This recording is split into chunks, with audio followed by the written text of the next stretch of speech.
सामूहिक ध्वजारोहण सोहळा संपन्न होईल.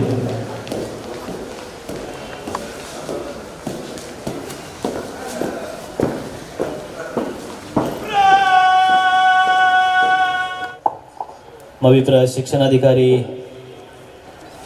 प्राध्यापक संजय पाटील, शारीरिक संचालक सोपान जाधव, कॅप्टन शैला मेंगाणे, सर्व उपप्राचार्य आणि मान्यवरांचं आगमन झालेलं आहे.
राष्ट्रगीत आणि हे सुमधुर देशभक्तीपर गीत सादर केलं केटीच्या महाविद्यालयाच्या संगीत विभागाने. धन्यवाद.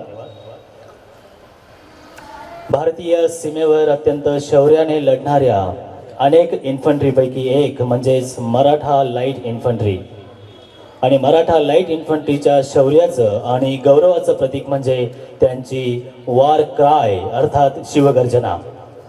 या प्रसंगी आपल्या महाविद्यालयातील विद्यार्थिनी साक्षी पगार ही हॉकी या खेळातील राष्ट्रीय पंच आहे आणि विद्यापीठ खेळाडू आहे. साक्षी पगार या प्रसंगी वार क्राय अर्थात शिवगर्जना सादर करेल.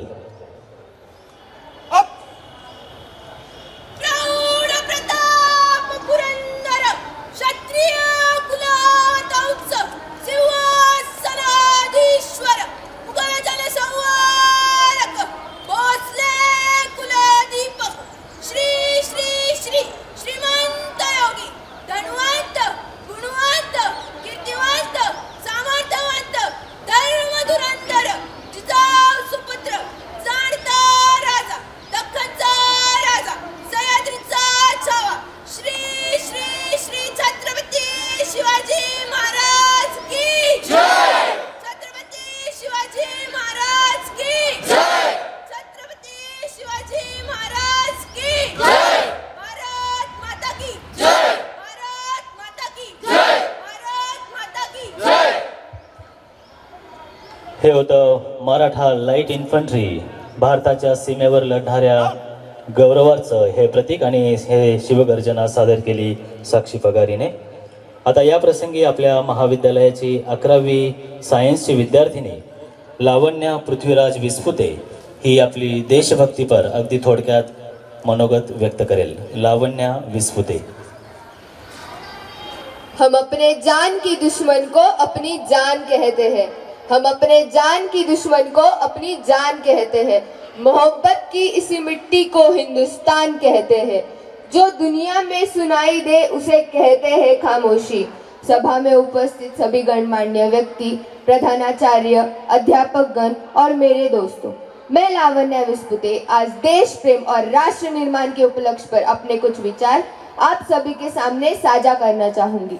आजादी क्या है? आजादी आजादी का मतलब सही मायने में वही व्यक्ति समझ सकता है जिसने कभी गुलामी सही हो. हम सौभाग्यशाली है, हमने स्वतंत्र भारत में जन्म लिया.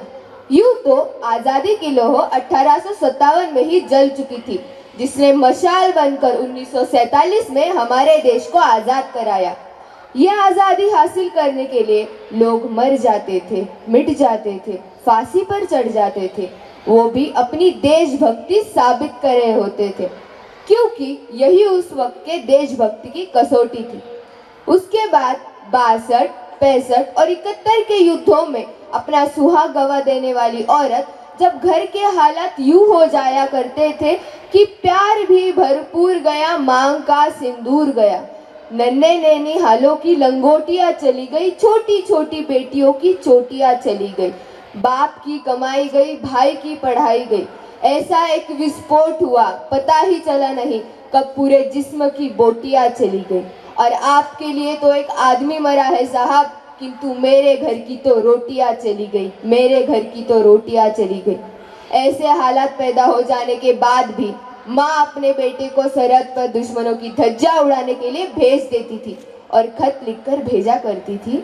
अम्मा ने खत लिखा है बड़े ही चाव से, पुत्र मेरे ना घबरा जाना, 1 इंच भी पीछे न हटना, चाहे इंच इंच कट जाना, चाहे इंच इंच कट जाना. तब देश बलिदान मांगता था, लड़ने को कहता था, मर जाने, मिट जाने, फांसी पर चढ़ जाने को कहता था. किंतु आज देश लड़ जाने को नहीं कहता. आज देश मर जाने, मिट जाने, फांसी पर चढ़ जाने को नहीं कहता. किंतु मेरे विचारों में अगर कोई व्यक्ति अपना काम पूरी मेहनत, लगन और ईमानदारी से करता है तो वो सबसे बड़ा देशभक्त है. मैं नहीं मानती कि व्हाट्सएप और फेसबुक के डीपी को 3 रंग में रंग लेना देशभक्ति है. और अगर साल में 2 बार हाथ में तिरंगा लेना देशभक्ति है तो मैं पूछना चाहूंगी कि फुटपाथ पर धूप में चलने वाला वो बच्चा ट्रैफिक की छाव में जब नंगे पांव तिरंगा बेचता है तो क्या आप उसे उसकी देशभक्ति कहेंगे? नहीं, वो उसकी देशभक्ति नहीं, वो उसके पेट के भूख की शक्ति है जो उसे हाथ में तिरंगा लेने पर मजबूर करती है. क्योंकि न मस्जिद को जानते हैं न शिवालयों को जानते हैं. जो पेट के भूखे होते हैं वो सिर्फ रोटी के निवालों को जानते हैं, वो सिर्फ रोटी के निवालों को जानते हैं. अपने परिवार, अपने समाज, अपने देश के प्रति समर्पण का भाव है देशभक्ति. और हर देशद्रोही के जीवन में आने वाला तूफान है देशभक्ति. हर देशद्रोही ये समझ सके कि अगर तू परिंदा है तो यह आसमान तेरा है, अगर तू दरिंदा है तो ये शमशान तेरा है. भाईचारे से रहना है तो रहे इस जमीन पर, वरना ये कब्र भी तेरी है और ये कब्रिस्तान भी तेरा है। मेरे विचारों में आज भी हम महिला सुरक्षा के मामले में बहुत पीछे हैं। हम ऐसे समाज में जीते हैं जहाँ 56 भोग पत्थर की मूरत को चढ़ाए जाते हैं और लोग भूखे नंगे तड़पते सो जाते हैं। साहब, मजदूर को मजदूर समझिए, मजबूर नहीं। गरीब को काम दीजिए, दान नहीं। और यदि आप दान देना ही चाहते हैं तो रक्तदान दीजिए और मरने के बाद अंगदान दीजिए, ताकि किसी मरते हुए को जीवन दान मिल सके। यही सच्ची देशभक्ति है, यही सच्चा राष्ट्र प्रेम है। कहा जाता है कि भारत दुनिया का सबसे बड़ा लोकतंत्र है। यहाँ सर्वधर्म के लोग पैदा होते हैं, पर बदकिस्मती ये है कि यहाँ इंसान पैदा नहीं होते, क्योंकि न हिंदू की जरूरत है न मुसलमान की जरूरत है। राष्ट्र निर्माण के लिए सिर्फ एक अच्छे इंसान की जरूरत है। मेरे विचारों में देश की शैक्षणिक बीमारी सामने आती है। हमारे पास IIT, IIM, NIT जैसे शिक्षण संस्था है, वही दूसरी ओर इस देश के गरीबों को बेरोजगारी के जमात में खड़ा करने के लिए उनके हाथ में सर्व शिक्षा अभियान का झुंझुना पकड़ा दिया जाता है। हमारा राष्ट्र निर्माण तब संभव होगा जब देश की महिलाओं को इज्जत मिलेगी। स्वच्छ भारत, स्वस्थ भारत को दिल से अपनाया जाएगा। हर बच्चा मध्याह्न भोजन के लिए नहीं तो ज्ञानार्जन के लिए सरकारी स्कूल की चौखट पर कदम रखेगा। हमारा राष्ट्र निर्माण तब तक संभव नहीं होगा जब तक हम बड़ी बड़ी बातें नहीं बल्कि छोटी छोटी कोशिशें करेंगे। मैं सैल्यूट करना चाहूंगी सरहद पर लड़ने वाले हर जवान को, शिक्षक, पुलिस, प्रशासन, किसान को। मैं सैल्यूट करना चाहूंगी देश के हर उस व्यक्ति को जो अपना काम पूरी मेहनत, लगन और ईमानदारी से करता है, जिसके बिना राष्ट्र निर्माण की कल्पना करना असंभव है। हम सभी, मैं, आप और हम सब मिलकर प्रयास करेंगे तो ही राष्ट्र निर्माण करना संभव होगा। अंत में यही कहना चाहूंगी, मेरा हिंदुस्तान महान था, महान है और महान रहेगा। मेरा हिंदुस्तान महान था, महान है और महान रहेगा। अगर हो हौसला दिलों में बुलंद तो सारा जहान हिंदुस्तान कहेगा, क्योंकि सारे जहां से अच्छा हिंदू सिता हमारा। हम बुलबुले हैं उसकी, ये गुलिस्तान हमारा, ये गुलिस्तान हमारा। जय हिंद, जय भारत।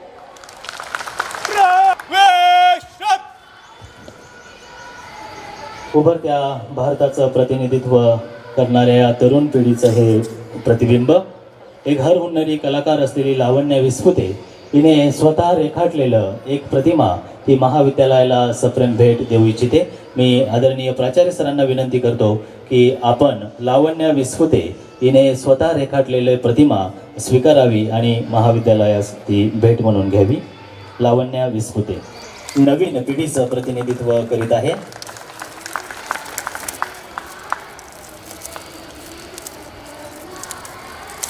या प्रसंगी महाविद्यालय विकास समितीचे सर्व sir, engineer Dilip Pawar sir, Shri Sachin Pawar sir, doctor शोधन गोंदकर सर, डॉक्टर संजय पगार सर, आपलं सर्वांचंही महाविद्यालय परिवारातर्फे आम्ही सहर्ष स्वागत करतो।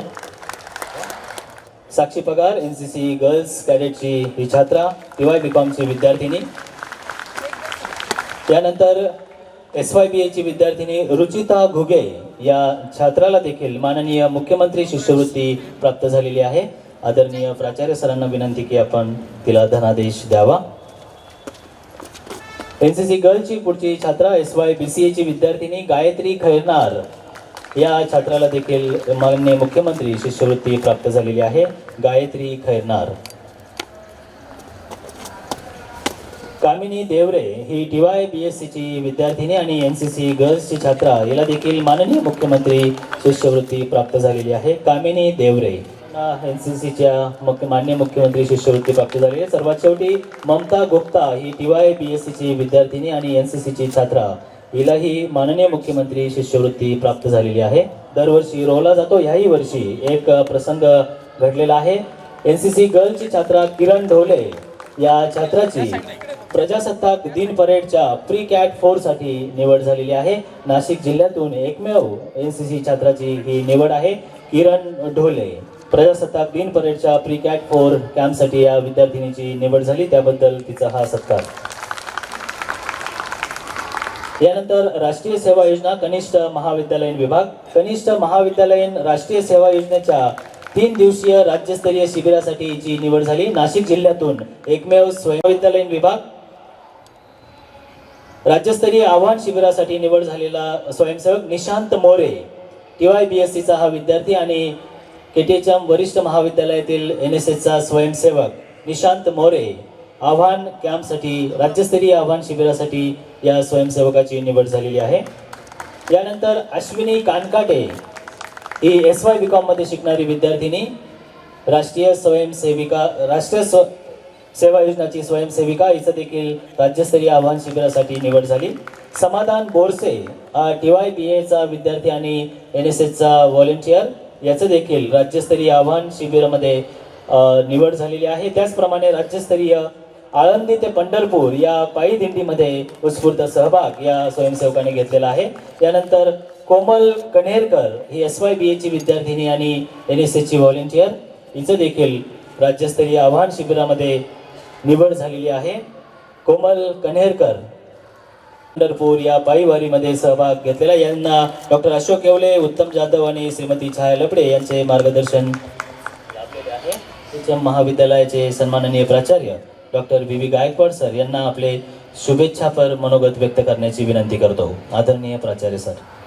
आजच्या 26 जानेवारीच्या कार्यक्रमाच्या निमित्ताने या ठिकाणी उपस्थित असलेले कॉलेज डेव्हलपमेंट कमिटीचे सदस्य कैलास पाटील, सचिन पवार,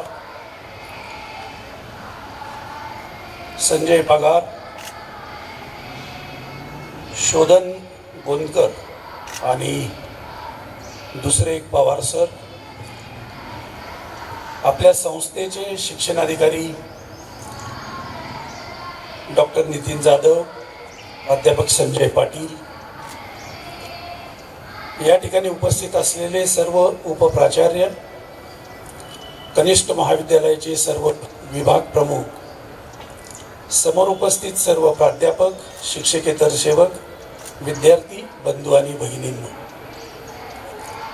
सर्वप्रथम या प्रजासत्ताक दिनाच्या निमित्ताने मी महाविद्यालयीन प्रशासनाच्या वतीने आपणा सर्वांना हार्दिक शुभेच्छा देतो. आज आपण 74वा प्रजासत्ताक दिन साजरा करीत आहोत. आपणा सर्वांना हे माहीतच आहे की 26 नोव्हेंबर 1949 आणि 26 जानेवारी 1950 हे 2 दिवस आपल्या दृष्टीने फार महत्त्वाचे आहे. याचं कारण असं की स्वातंत्र्यानंतर जी घटना समिती स्थापन झाली आणि मसुदा समिती स्थापन झाली, डॉक्टर बाबासाहेब आंबेडकर यांच्या अध्यक्षतेखाली जी मसुदा समिती होती, त्यांनी संविधान सुपूर्द केलं 26 नोव्हेंबर 1949ला आणि ते घटना समितीने स्वीकारलं. आणि 26 जानेवारी 1950 पासून या संविधानाचं इम्प्लिमेंटेशन किंवा कार्यवाही सुरू झाली आणि त्या दिवसापासून आपण प्रजासत्ताक दिन साजरा करत आहोत. आता 26 जानेवारीच का तारीख निवडली, तर त्यामागं महत्त्वाचं कारण असं की 26 जानेवारी 1930ला अखिल भारतीय काँग्रेसने आपला भारत म्हणजे त्यावेळेचा हिंदुस्थान स्वतंत्र झाला असं अनधिकृतपणे डिक्लेअर केलेलं होतं. इंग्रजांनी त्याला मान्यता दिली नाही. तरीसुद्धा त्या दिवसापासून तर स्वातंत्र्याच्या दिवसापर्यंत म्हणजे 15 ऑगस्ट 1947 पर्यंत आपण तो स्वातंत्र्य दिन म्हणून साजरा करत होतो. आणि त्यानंतर 15 ऑगस्ट 1947 पासून तो स्वातंत्र्य दिन आणि 26 जानेवारी 1950 पासून आपलं हे भारत देश जो सार्वभौम लोकशाही आणि गणराज्य म्हणून ओळखलं जायला लागलं आणि आपण मोठ्या उत्साहात प्रजासत्ताक दिन साजरा करीत आहोत. आपणा सर्वांना माहिती असेल की घटना लिहिण्याचं काम हे तसं फार क्लिष्ट होतं. जवळपास 2 वर्ष 11 महिने आणि 18 दिवस हे घटना लिहिण्याचं काम सुरू होतं. एकूण 444 आर्टिकल, ज्याच्यामध्ये 22 पार्ट आहे आणि 12 शेड्यूल आहेत. आजपर्यंत जवळपास 118 अमेंडमेंट यात झालेल्या आहे. हा सगळा विचार जर केला तर या विद्यार्थिनीने कथन केलेलं किंवा तुषार पाटलांनी सांगितलेलं जे काही आहे त्यामुळं पॅट्रिऑटिझम किंवा देशभक्ती ही अत्यंत महत्त्वाची आहे. मला खात्री आहे की महाविद्यालयातील सर्व प्राध्यापक, शिक्षकेतर सेवक आणि विद्यार्थी त्या दृष्टीने वर्षभर वेगवेगळे कार्यक्रम आयोजित करत असतात. पॅन्डेमिक सिच्युएशन आता संपलेली आहे आणि गेल्या 1.5 वर्षापासून आपण ॲकॅडमिक असेल किंवा सर्व सपोर्टिंग सर्व्हिसेससाठी खूप मोठ्या प्रमाणात प्रयत्न करतोय. मला काही गोष्टींचा खास करून या ठिकाणी उल्लेख करायचा आहे की या वर्षभरामध्ये जे संशोधन करणारे विद्यार्थी आहेत किंवा प्राध्यापक आहेत त्यांना खूप मोठ्या प्रमाणात महाज्योती असेल, भारती असेल किंवा राजर्षी शाहू स्कॉलरशिप ही प्राप्त झाली. त्या सर्वांचं मी अभिनंदन करतो. पण प्रत्येक डिपार्टमेंटचे काहीतरी सॅलियंट फीचर्स आहेत, ते पण उल्लेखणं या ठिकाणी मला वाटतं गरजेचं आहे. आपल्या दृष्टीने अभिमानाची गोष्ट म्हणजे आपल्या रसायनशास्त्र विभागामध्ये 2 मोठे प्रोजेक्ट आहे. एक 35 लाखाचा DSTचा आणि दुसरा 45 लाखाचा सायन्स एज्युकेशन रिसर्च बोर्ड म्हणजे ACRBचा. हे यावर्षी प्राप्त झाले. त्याही प्राध्यापकांचं मी अभिनंदन करतो. याशिवाय डिपार्टमेंटतर्फे केमिआर असेल किंवा आर्निकर लेक्चर कॉम्पिटिशन ही मोठ्या उत्साहात आपण कंडक्ट करत असतो. आपल्या सर्वांना माहिती आहे की नुकतंच राज्यस्तरीय आविष्कार संपन्न झाला आणि झुलॉजीच्या 2 विद्यार्थ्यांना राज्यस्तरावर बक्षीस मिळालं. त्याही विद्यार्थ्यांचं मी अभिनंदन करतो. त्या डिपार्टमेंटने सेरिकल्चर असेल किंवा व्हर्मिकल्चरचं खूप मोठे प्रोजेक्ट हाती घेऊन पूर्णत्वास नेले. वनस्पतीशास्त्र विभागामध्ये बायोडायव्हर्सिटी असेल किंवा नाकाम नॅशनल ॲम्बिएंट एअर क्वालिटी मॉनिटरिंगच्या माध्यमातून खूप मोठ्या प्रमाणात कन्सल्टन्सी केली जाते. फिजिक्स डिपार्टमेंटच्या माध्यमातून इन्स्टिट्यूशन इनोव्हेशन काउन्सिल हा सेल आपण स्थापन केला आणि चांगल्या प्रकारे आयडिएशनच्या कॉम्पिटिशन आपण कंडक्ट केल्या. इलेक्ट्रॉनिक्सचा विचार जर केला तर रोबोटिक्समध्ये खरोखर त्यांनी क्रांती केली आणि IIT सारख्या चांगल्या नॅशनल रेप्यूट इन्स्टिट्यूटला आपण टक्कर देतो हे मला वाटतं कौतुकास्पद आहे. आपला भूगोल विभाग जो आहे तो फार सक्षम आहे. हवामानाशी संबंधित नाही पण एन्व्हायरमेंटशी संबंधित सर्व ॲक्टिव्हिटी करतात. भूगोल दिन असेल, वसुंधरा दिन असेल, पर्यावरण दिन असेल, सगळे खूप मोठ्या प्रमाणात उत्साहात साजरा करतात. मराठी म्हणजे लँग्वेजेस जे आहे त्याच्यामध्ये भाषा संवर्धन असेल किंवा मराठी भाषा दिन असेल, हिंदीचं चतुरा असेल, हिंदी पखवाडा असेल. तुम्हाला माहिती आहे की इंग्लिश डिपार्टमेंट मार्फत पंडित मदन मोहन मालवीय नॅशनल लेवलची जी काही स्कीम आहे त्या स्कीम अंतर्गत ते 10 दिवसाचा FDP फॅकल्टी डेव्हलपमेंट प्रोग्राम सध्या कंडक्ट करत आहे. तर त्याचबरोबर जर्मन असेल, जॅपनीज असेल किंवा फ्रेंच असेल या फॉरेन लँग्वेजेस त्यांनी सुरू केलेल्या आहेत. सोशॉलॉजी डिपार्टमेंटने नुकताच ICSSR आणि स्ट्राईडच्या माध्यमातून 10 दिवसाचा FDP पूर्ण केलेला आहे. आपल्या लायब्ररीचा विचार केला तर पूर्ण डिजिटायझेशन झालेलं आहे. पण या व्यतिरिक्त ज्या रिपॉझिटरी आहेत त्या फार स्ट्रॉंग आहेत.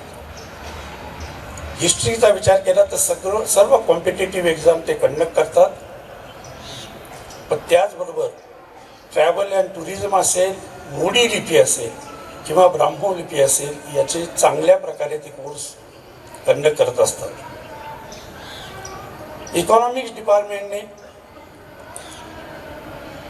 आपल्या राज्य स्तरावर आणि राष्ट्रीय स्तरावर ज्या काही ॲक्टिव्हिटी आहे IITच्या माध्यमातून किंवा कोलॅबरेशनमध्ये ह्या ॲक्टिव्हिटी अतिशय चांगल्या प्रकारे त्यांनी पूर्ण केलेल्या आहे.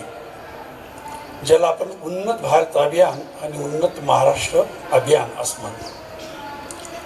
सायकॉलॉजी डिपार्टमेंटने चांगलं काउन्सिलिंग केलेलं आहे. पॉलिटिक्स डिपार्टमेंटने संविधान दिन असेल, राष्ट्रीय मतदार दिवस असेल, हे चांगल्या प्रकारे साजरे केलेले आहे. कॉम्प्युटर डिपार्टमेंटने चांगल्या प्रकारे बिल्डिंग म्हणजे ज्याला आपण कॅपॅसिटी बिल्डिंग म्हणतो त्यासाठी खूप मोठ्या प्रमाणात प्रोग्राम घेतलेले आहेत आणि सिस्को नेटवर्किंगसारखा अतिशय चांगला स्तुत्य उपक्रम ते राबवत असतात. जिओलॉजी आणि बायोकेमिस्ट्री सारखे छोटे डिपार्टमेंट असले तरी काहीतरी इनोव्हेटिव्ह करावं हे त्यांच्या मनात असतं. स्टॅटिस्टिक्सने पुसासारखी ॲक्टिव्हिटी असेल किंवा डेटा सायन्सचा खूप चांगला सर्टिफिकेट कोर्स ते कंडक्ट करतात.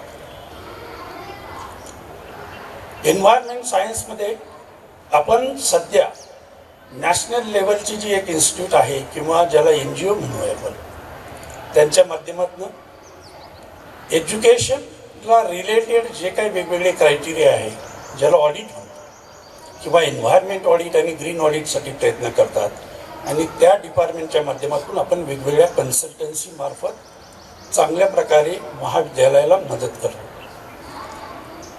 बायोटेक डिपार्टमेंटने वेगवेगळे एक्झिबिशन कंडक्ट केले आणि त्या एक्झिबिशनच्या माध्यमातून to inculcate the research culture among the student ही मला वाटतं मोठ्या प्रमाणात वाढीस लावली.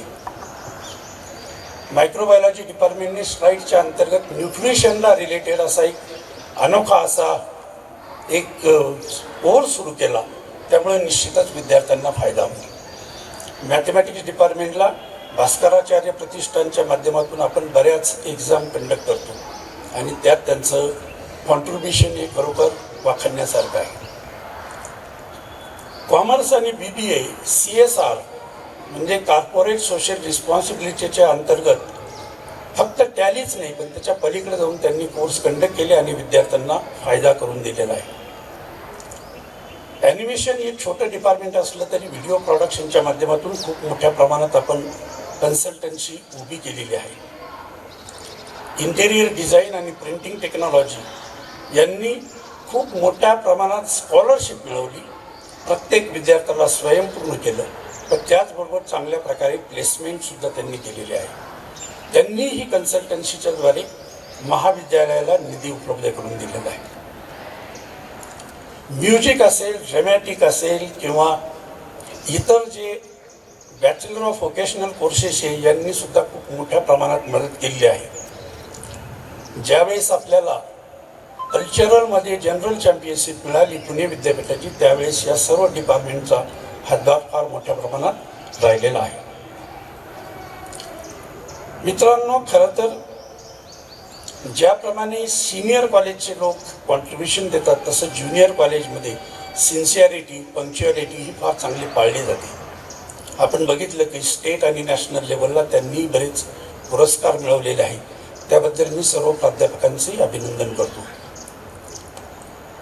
जसं आपलं अकॅडमिक आहे तसं कल्चरलमध्ये मी तुम्हाला सांगितलं की आपल्याला मराठा विद्याप्रसारकची जनरल चॅम्पियनशिप आणि विद्यापीठाची जनरल चॅम्पियनशिप मिळाली. स्पोर्टमध्ये आपण मिनी ऑलिम्पिकला 70 मेडल मिळवले, पण ऑल इंडिया लेवलला जवळपास 52 मेडल मिळवून आपण आपला जो दबदबा आहे तो कायम ठेवलेला आहे. जसा सिनियरचा आहे तसा ज्युनियरच्या सर्व टीमने खूप चांगलं कॉन्ट्रीब्युशन करून बऱ्याच संघांनी पहिला नंबर मिळवला. त्याबद्दल त्यांचंही मी खरोखर मनापासून अभिनंदन करेन. NCC, NSS मी तुम्हाला सांगितलं का पॅट्रियटिझम डोळ्यासमोर ठेवून किंवा आझादी का अमृत महोत्सव असेल किंवा स्वच्छता अभियान असेल, ब्लड डोनेशन कॅम्प असतील, या सर्व ठिकाणी खूप मोठ्या प्रमाणात त्यांनी कॉन्ट्रीब्युशन केलेलं आहे.